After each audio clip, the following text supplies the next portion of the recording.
Terima kasih. Assalamualaikum warahmatullahi wabarakatuh.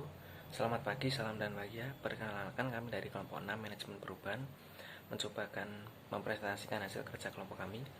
Pertama-tama perkenalkan, kami dari kelompok 6 yang beranggotakan 4 orang. Yang pertama ada Novita, yang kedua ada saya Alfian, yang ketiga ada Taufik, yang keempat ada Yobi. Langsung saja di sini saya akan mencoba menjelaskan dari slide pertama, mengumpulkan dan menganalisis informasi diagnostik. Mungkin kelompok kemarin sudah mencoba menjelaskan hampir sama dengan materi kelompok kami, dan kelompok kami di sini mencoba akan menambahkan. Yang pertama, analisis data mengatur dan memeriksa bagian dari proses OD atau praktisi organisasi. Yang kedua, hubungan diagnostik atau hubungan dari diagnosisnya. Mungkin saya contohkan, saya bekerja di sebuah perusahaan, saya mempunyai jabatan yaitu sebagai konsultan yang bertugas untuk mengumpulkan data dan mengumpulkan informasi diagnosis secara valid. Perlu kita ketahui, hasil analisis dan diagnosis lingkungan dapat berpengaruh terhadap perubahan strategi perusahaan. Di sini perusahaan mampu, maksud saya di sini perusahaan yang mampu menganalisis dan mendiagnosis secara sistematis dapat beroperasi secara efektif dibanding dengan yang tidak melakukan. Jadi perusahaan yang baik itu harus mengumpulkan data dan mengumpulkan informasi diagnosis secara valid. Selanjutnya di sini ada kontrak diagnosis, ada 8, yaitu yang pertama, siapa saya. Yang kedua, kenapa aku di sini dan apa yang kulakukan. Yang ketiga, untuk siapa aku bekerja. Dan yang keempat, apa yang saya inginkan dari Anda dan mengapa. Saya coba jelaskan dari pertama, siapa saya. Di sini untuk memperkenalkan diri saya sendiri, yaitu saya sebagai karyawan yang mempunyai jabatan sebagai konsultan di sebuah perusahaan. Yang kedua, kenapa aku di sini dan apa yang kulakukan. Saya di sini yaitu untuk bekerja, dan yang saya lakukan yaitu sebagai konsultan untuk mengumpulkan data dan mengumpulkan informasi diagnosis secara valid. Dan yang ketiga, untuk siapa aku bekerja. Di sini saya sebagai karyawan bekerja untuk atasan saya sekaligus untuk memajukan sebuah perusahaan. Dan yang keempat, apa yang saya inginkan dari Anda dan mengapa. Mungkin perusahaan bertanya, untuk apa? Untuk apa dan untuk apa yang Anda inginkan dari perusahaan. Mungkin yang Anda inginkan dari perusahaan. Mungkin konsultan menjawab, di sini yang saya inginkan dari perusahaan adalah untuk bekerja dan untuk membantu atasan sekaligus mengumpulkan informasi dan data diagnosis secara valid. Selanjutnya, yang kelima di sini, bagaimana aku akan melindungi kerahasiaan Anda. Dan yang keenam, siapa yang akan memiliki akses ke data. Yang ketujuh, apa untungnya bagimu. Dan yang terakhir, bisakah aku dipercaya. Yang kelima di sini, bagaimana aku akan melindungi kerahasiaan Anda. Jadi kita sebagai karyawan harus bisa melindungi aib atau rahasia di dalam perusahaan. Entah itu dari mungkin contohnya SDM. Mungkin sebuah perusahaan punya SDM yang berkualitas, maka dengan itu kita harus merahasiakan dari pihak eksternal biar tidak tahu ketika perusahaan memiliki SDM yang baik.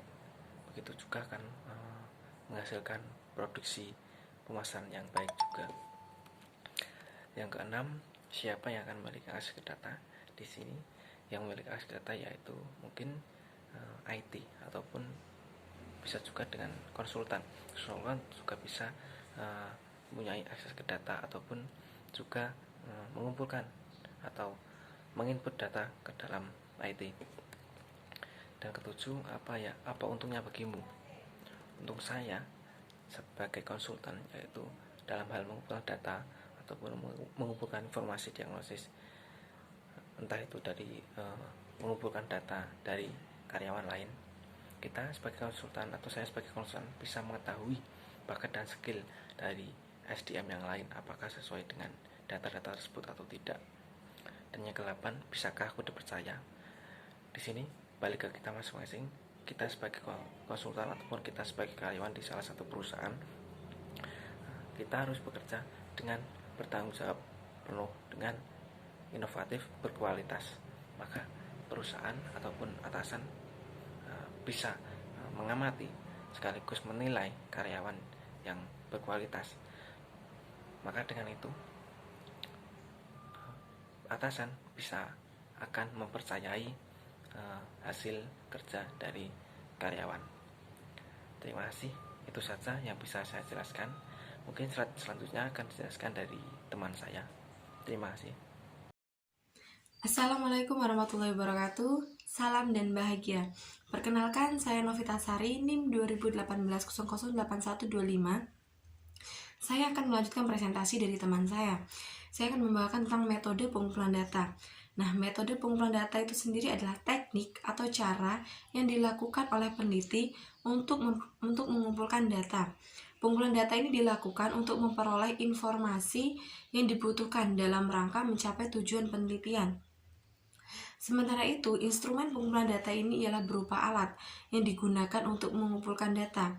Karena berupa alat, maka instrumen data ini dapat berupa checklist, kuesioner, dan pedoman wawancara, dan lain-lainnya. Dan ada pun beberapa metode pengumpulan data, yaitu pertama wawancara.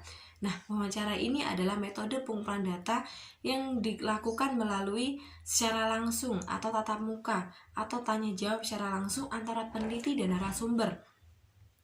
Seiring perkembangannya teknologi ini, metode wawancara ini dapat pula dilakukan melalui media-media tertentu seperti email, telepon, dan lain-lain. Nah, wawancara ini dibagi menjadi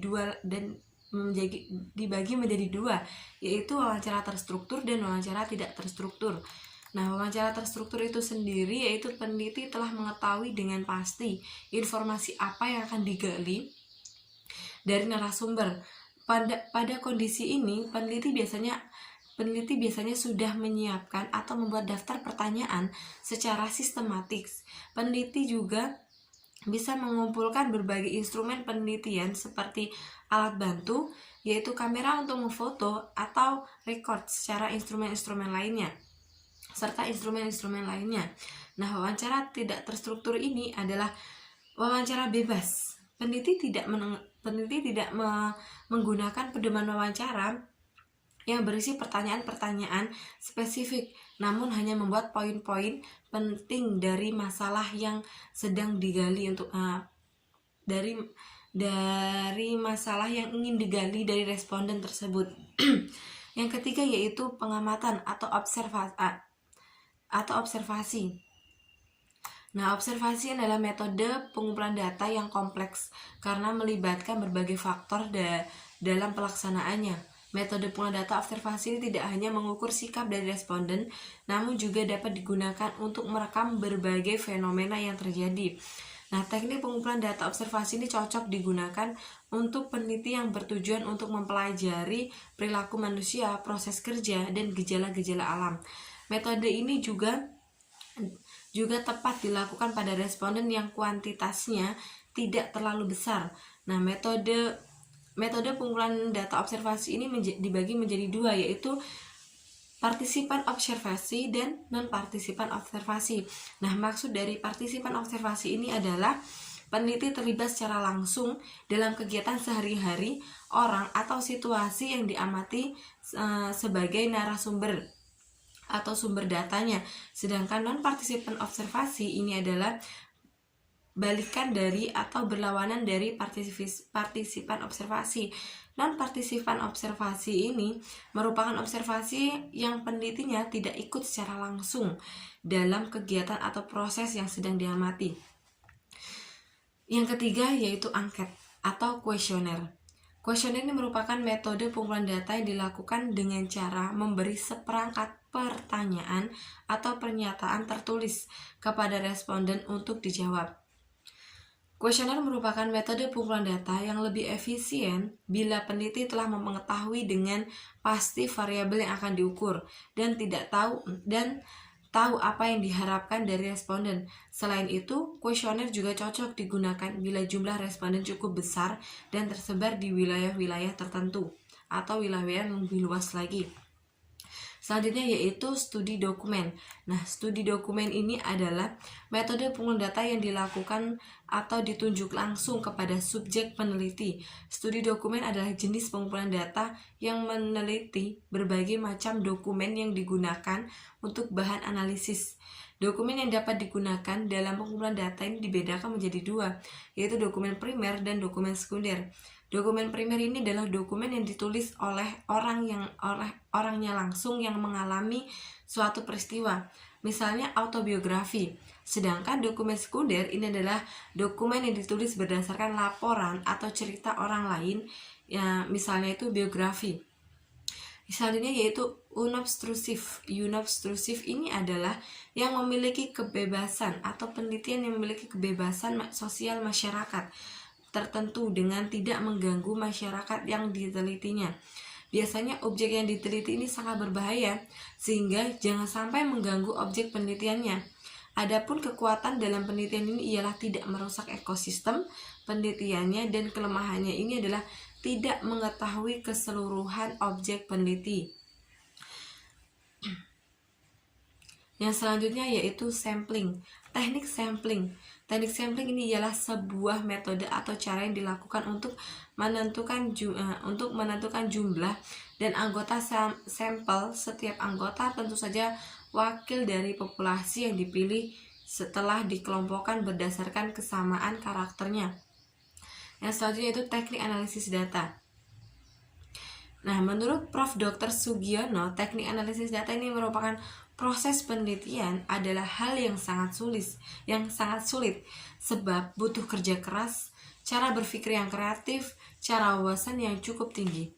Menurut Sugiono, dalam teknik analisis dari data suatu penelitian dengan penelitian lainnya tidak bisa disamakan, terutama mengenai metode yang digunakan dalam peneliti tersebut. Teknik analisis data tersebut secara langsung menjadi beberapa ragam jenisnya, yaitu teknik analisis data kualitatif dan kuantitatif. Masing-masing jenis teknik analisis data ini tentu punya kelebihan dan kekurangannya. Yang pertama yaitu teknik analisis data kualitatif.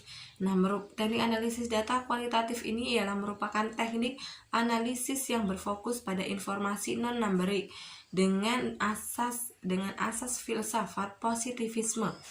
Pada penggunaan teknik analisis kualitatif ini lumrahnya membahas secara konseptual terhadap suatu permasalahan dan tidak terganggu dengan data-data angka. Beberapa jenis teknik analisis data kualitatif yaitu analisis konten, analisis naratif, analisis wacana, analisis kerangka kerja, dan teori beralas. Mungkin hanya sampai di situ. Materi selanjutnya akan dibawakan teman saya. Dari saya sekian dan terima kasih. Salam. Oke, di video kali ini saya akan melanjutkan penjelasan dari teman saya, yaitu Mbak Novi. Ya, materi yang akan saya lanjutkan itu teknik analisis data kuantitatif. Apa itu teknik analisis data kuantitatif? Yaitu lebih mudah digunakan karena bukan data numerik, tetapi lebih mudah terjadinya subjektif bias, walaupun lebih mudah dimengerti dan diimplementasikan. Kuantitatif lebih akurat karena menggunakan data numerik, dan yang itu ada means, standar deviasi, dan frekuensi distribusi. Means dan standar deviasi pada setiap item atau variabel yang diukur. Mean menunjukkan rata-rata skor responden, dan standar deviasi menunjukkan variasi dari respon. Jadi harus menggunakan standar deviasi dan frekuensi distribusi untuk mendapatkan pemahaman yang lebih baik dari data. Dan yang B itu ada scattergram. Scattergram adalah diagram yang secara visual memperlihatkan hubungan antara dua variabel. Dan yang C itu ada different test. Bisa digunakan untuk membandingkan sampel grup dengan standar norma atau norma untuk menentukan apakah grup berada di atas atau di bawah standar tersebut. Bisa juga digunakan untuk menentukan dua sampel secara signifikan berbeda. Dan selanjutnya, memberikan umpan balik pada informasi diagnostik menentukan konten dari feedback. Yang pertama itu ada relevan, itu anggota organisasi menggunakan data feedback untuk menyelesaikan masalah ketika mereka menentukan informasi yang berarti. Yang kedua itu ada understandable, data harus disajikan kepada anggota organisasi dalam bentuk yang lebih mudah dimengerti. Yang ketiga itu deskriptif, data feedback butuh dihubungkan dengan perilaku organisasi yang nyata jika mereka mau membangkitkan energi. Dan yang keempat itu ada verifiable, itu data feedback seharusnya valid dan akurat jika mereka ingin membimbing aksi. Yang kelima itu timely, data harus segera mungkin di feedback ke anggota setelah dikumpulkan dan dianalisis. Dan yang keenam itu limited, karena orang bisa menjadi overloaded dengan banyak informasi. Jadi data feedback harus dibatasi pada yang bisa karyawan realisasikan pada suatu waktu. Yang ketujuh itu ada signifikan, feedback seharusnya dibatasi pada permasalahan yang anggota organisasi bisa dilakukan karena itu akan memberikan energi pada mereka dan membantu mengarahkan usaha pada perubahan yang realistik. Dan yang ke-8 itu ada komparatif, data feedback bisa menjadi ambigu tanpa adanya patokan sebagai perbandingannya. Yang ke-9 itu ada unfinally, feedback terutama menjadi stimulus untuk aksi sehingga harus memacu diagnosis pemecahan masalah. Dan materi selanjutnya akan dibawakan oleh teman saya. Baik teman-teman, saya akan melanjutkan presentasi dari teman saya yang sebelumnya. Di sini saya akan membahas tentang karakteristik proses feedback. Pertemuan feedback menyediakan forum untuk mendiskusikan data yang menarik, kesimpulan yang relevan, dan merancang persiapan action plan. Karena data feedback yang terlalu sensitif dan mengevaluasi mengenai perilaku anggota, mereka mungkin hadir dalam keadaan yang cemas dan takut untuk menerima feedback, sehingga mereka dapat berperilaku defensif.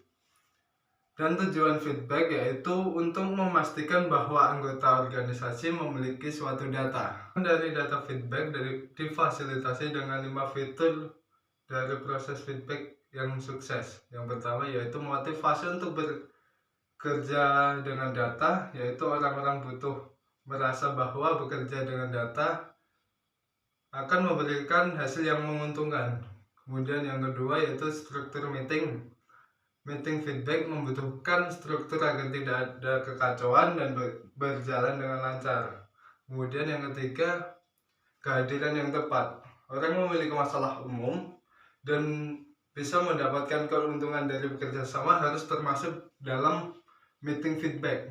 Kemudian yang keempat yaitu kekuatan yang tepat, yaitu memperjelas kekuatan yang dimiliki oleh kelompok. Yang kelima, proses bantuan. Seorang praktisi OD dengan skill proses kelompok dapat membantu anggota untuk tetap fokus dalam bekerja dengan data.